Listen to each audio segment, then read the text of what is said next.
जय। सिया पति रामचंद्र की जय। आइए श्री राम।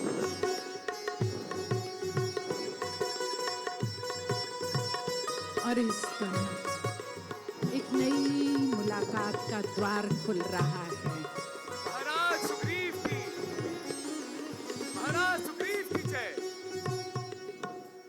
महाराज द्रवित बजरंग बली के स्वर कुछ धीरे हो रहे थे। बाली द्वारा भेजे गए यह तो अयोध्या के महाराज दशरथ के पुत्र श्री राम और लक्ष्मण हैं। ये आपकी ओर मित्रता का हाथ बढ़ाना चाहते हैं महाराज। अभिवादन श्री राम, श्री लक्ष्मण। ऋषिमुख पर्वत पर आपका स्वागत है। आइए। रघुवंशी परम प्रतापी श्री रामचंद्र का इस तुच्छ बुद्धिहीन जाति की व्यक्ति की गुफा में स्वागत है। आप जैसे तेजस्वी और परमवीर योद्धा का इस सुग्रीव से भेंट करने किस कारण आन पड़ा? आप महाराज हैं, महाराज सुग्रीव। श्री से संबोधित कर मुझ जैसे साधारण मनुष्य का परिहास न करें। आप तो महाराज से भी बढ़कर हैं श्री राम। जो व्यक्ति अपने पिता के लिए, एक वचन के लिए स्वयं को मिलने वाला राजपाट त्याग दे, वो कोई साधारण मनुष्य नहीं हो सकता। हमें आपके अयोध्या की सभी सूचनाएं प्राप्त होती रहती हैं श्री राम। मैंने तो केवल अपने कर्तव्य का पालन किया है और कुछ नहीं। कर्तव्य पालन करने के लिए 14 वर्ष का वनवास स्वीकार कर लेना किसी सामान्य मनुष्य के लिए संभव नहीं। कहिए श्री राम, आपके चरण इस तुच्छ वानर की गुफा में किस कारण आए? महाराज सुग्रीव, हम आपसे मित्रता का प्रस्ताव लेकर आए हैं। हमारी मित्रता इस समाज में भेदभाव को मिटा सकती है। मित्रता? आपके और हमारे बीच मित्रता? आप तेजस्वी, हम निचली जाति। आप वैष्णव, हम शैव। आपके और हमारे बीच मित्रता कैसे हो सकती है श्री राम? अवश्य हो सकती है। वनवास की अवधि में हमने ऋषि मुनियों से यही जाना है कि धर्म और जाति एक दूसरे से अलग होती जा रही है। परंतु ये दया भाव एकाएक कैसे उत्पन्न हो गया? कोई तो अपेक्षा होगी। हाँ, अपेक्षा तो है। हम जैसे साधारण मनुष्य को आपसे अपेक्षा तो होती है। कहिए श्री राम, बिना राज्य और बिना प्रजा के इस महाराज सुग्रीव से आपकी क्या अपेक्षा है? महाराज सुग्रीव, एक दिवस दुष्ट रावण मेरी भार्या सीता को ले गया। हम वनवास की अवधि में सुखद पल व्यतीत कर रहे थे और वो दुष्ट रावण मेरी भार्या सीता को हर ले गया। हम उन्हीं की खोज में यहां आए हैं। आपकी सेना हमारी सहायता कर सकती है।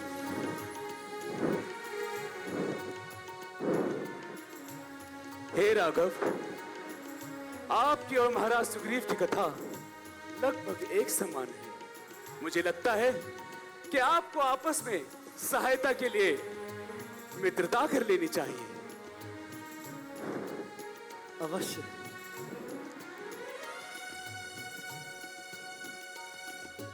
मैं आपकी सभी कहानियां सुनता रहता हूं श्री राम। किस तरह आपने खरदूषण का वध किया और कई वनों को राक्षस विहीन बना दिया।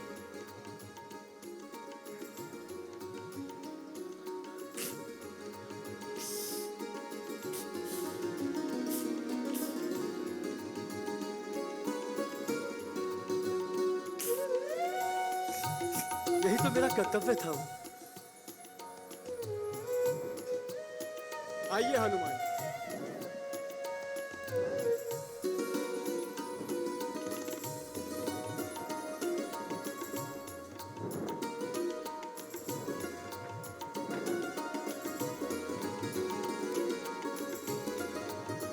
मैं सुग्रीव अग्नि को साक्षी मानकर यह शपथ लेता हूं कि मैं श्री राम से मित्रता करता हूं, पूरे मन और भाव से उनका साथ दूंगा और उनके हर सुख दुख में उनके साथ खड़ा रहूंगा।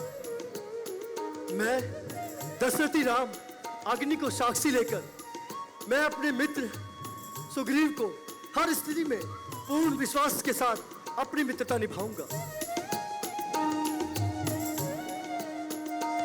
तब हनुमंत उभय दिशि की सब कथा सुनाए, पावक साखी देय कर चोरी प्रीत दृढ़ाए।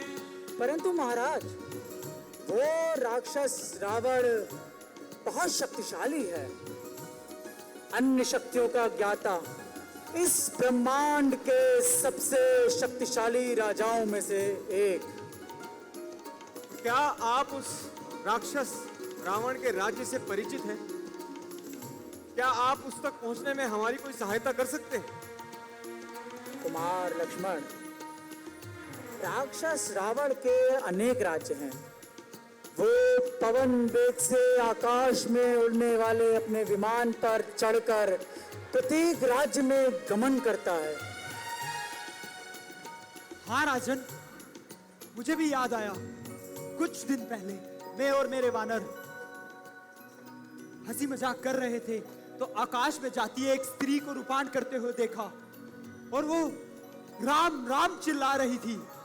और हाँ, उसने पृथ्वी पर अपने कुछ आभूषण भी फेंके जो मेरे वानरों ने संभाल के रख लिए थे। मैं अभी लेकर आता हूं।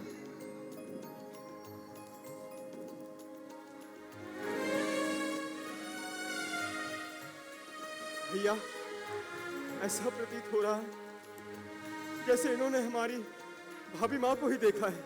हाँ लक्ष्मण,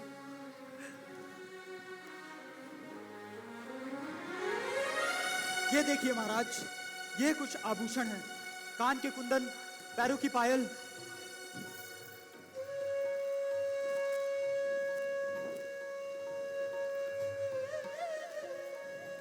लक्ष्मण, ये देखो, ये तो सदा उनके कानों में रहा था। तुमने देखा था ना, सीता की सदैव ये कानों में रहा।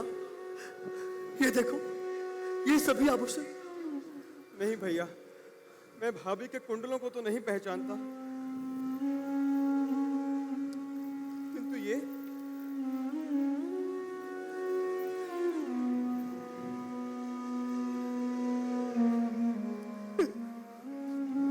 भैया, ये नूपुर भाभी के ही हैं। हाँ लक्ष्मण, ये सभी आभूषण। मैं प्रातः काल जब उनकी चरण वंदना करता था तो इन्हीं का स्पर्श करता था। भैया, ये भाभी माँ के ही हैं। हाँ लक्ष्मण, ये सभी आभूषण तुम्हारी भाभी के हैं। भैया, अब मेरे बाण इस सर्कस से निकलना चाहते हैं। अब वो दिन दूर नहीं भैया, जब भाभी माँ के कानों में एक कुंडल होंगे और नूपुर होंगे उनके चरणों में। हाँ लक्ष्मण। दुष्ट रावण, मुझे महापाप पहुंचाने वाले, तुझे अब स्वयं ब्रह्मा भी मेरे बाणों से नहीं बचा सकते। तेरा अंत निश्चित है, तेरा अंत निश्चित है।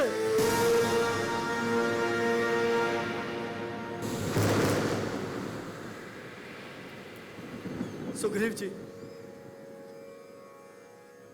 हम इस राज्य से परिचित नहीं है और हमें यह भी नहीं पता कि सीता को किस राज्य में रखा गया है। मैं आपसे आपके सैनिकों की सहायता चाहता हूं। सीता को खोजने में आप हमारी मदद करें। अब आप शोक त्यागे श्री राम, हम सभी वानर सीता मां की खोज में जुट जाएंगे। मैं आपके बल और शक्ति से भी परिचित हूं। आपने मित्रता का प्रस्ताव रख हमारे मन में विजय प्राप्त करनी। मैं आपकी सहायता अवश्य करूंगा, किंतु क्या सुग्रीव जी? लक्ष्मण, इस समय न मेरे पास न राज्य है और ना ही कोई सेना। श्री राम, महाराज सुग्रीव की कथा बेहद दुखद है। श्री राम, वर्षों तक किष्किंधा में महाराज बाली का राज्य था और सुग्रीव उनके एक आदर्श अनुज की तरह हमेशा उनकी सेवा में लीन रहते। दोनों ही भाइयों में बेहद प्रेम और स्नेह। फिर एक दिन अचानक मायावी नाम का एक राक्षस बहुत खूंखार किष्किंधा पर आक्रमण करता है और अपने प्राण बचाकर भागने की कोशिश करता है। महाराज बाली और सुग्रीव उस राक्षस का पीछा करने के लिए उसके पीछे भागते रहते हैं, परंतु वो राक्षस छल से एक गुफा के अंदर छुप जाता है। महाराज बाली अनुज सुग्रीव को कहते हैं कि आप इस गुफा के बाहर पहरे के लिए खड़े हो जाएं और स्वयं उस राक्षस से युद्ध करने के लिए उस गुफा के अंदर चले जाते हैं। महाराज बाली बेहद शक्तिशाली और वीर, और वही वो राक्षस मायावी, वो भी बहुत खूंखार। महाराज बाली उस राक्षस के ऊपर बड़े बड़े पत्थरों को उठाकर फेंकते हैं और वही वो राक्षस भी उनसे भी बड़े बड़े पत्थरों को बाली के ऊपर तेजी से फेंकते हैं और इस तरह एक माह तक यूं ही युद्ध चलता रहता है। फिर एक दिन अचानक उस गुफा से एक रक्त की कंदरा बह निकलती है और महाराज सुग्रीव के कदमों को छूती है। महाराज सुग्रीव इस भय से कि कहीं वो राक्षस बाहर आकर उन पर भी आक्रमण न कर दे, उस कंदरा का द्वार एक पत्थर से बंद कर देते हैं।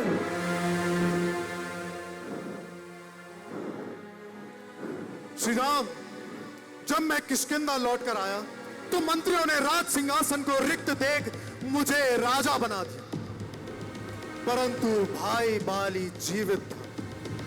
मायावी को समाप्त करने के पश्चात ही वो थकान के कारण गुफा में ही गिर पड़ा। जब भाई बाली किष्किंधा लौट कर आया, मुझे राज सिंहासन पर बैठा देख बहुत क्रोधित हुए।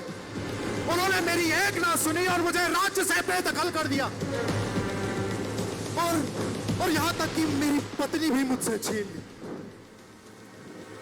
और उसी के भय से मैं इस ऋषिमुख पर्वत पर रह रहा हूं। दो भाइयों के बीच मतभेद, लड़ाई एक बात है, परंतु अपने छोटे भाई की पत्नी को जबरन अपने पास रखना यह तो महापाप है, नीच कार्य है। महाराज सुग्रीव, सूर्यास्त होने से पहले आप किष्किंधा के महाराज होंगे, मैं आपको वचन देता हूं। श्री राम, मैं सत्य कहता हूं, मुझे राज्य की कोई लालसा नहीं, परंतु भाई बाली ने मेरे साथ ठीक नहीं किया। अब प्रतिशोध की ज्वाला उसके विनाश से बुझेगी।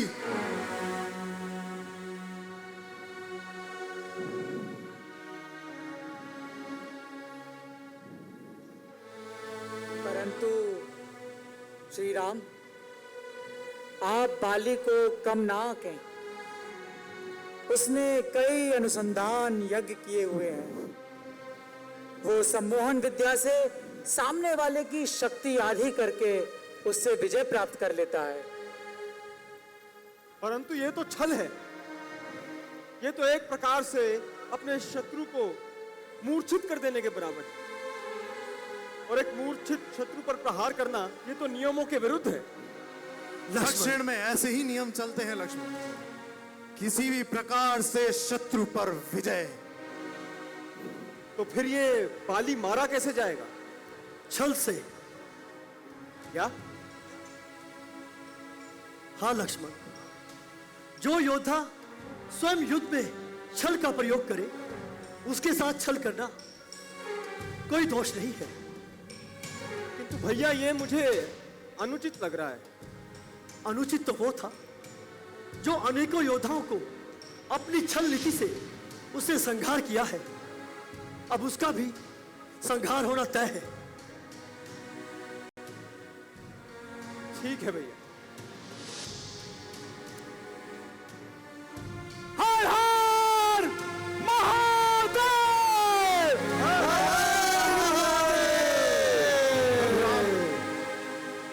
भाई बाली बहुत शक्तिशाली है, आप उसे कैसे हरा सकेंगे? सुग्रीव जी, अब आप ऐसी कौन सी बात से ये मानेंगे कि भैया राम उस बाली का वध कर सकते हैं? ये सामने 7 ताड़ के वृक्ष दिखाई दे रहे हैं। बाली इन्हें एक एक करके बींद देता था। अगर श्री राम इनमें से एक वृक्ष को भी छेद देंगे तो मुझे इनके पराक्रम पर विश्वास हो जाएगा। उचित है मित्र। लक्ष्मण, मेरा धनुष।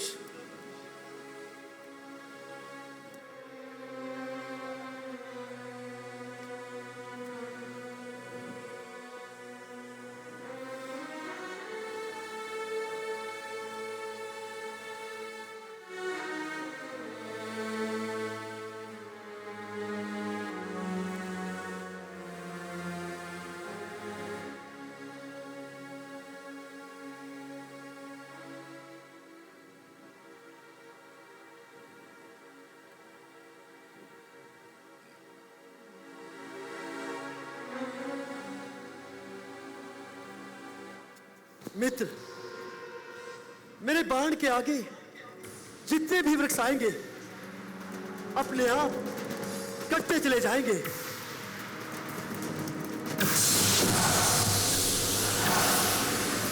श्रीपति रामचंद्र की जय!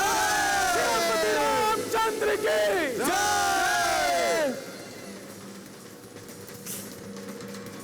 धुंधुवी अस्ति ताल दिखराए, बिनु प्रयास रघुनाथ ढगाए। यही पराक्रम है।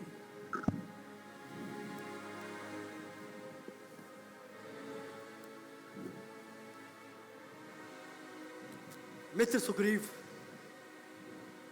अब तुम युद्ध के लिए बाली को ललकारो। मैं तुम्हारे साथ हूं। जय श्री राम!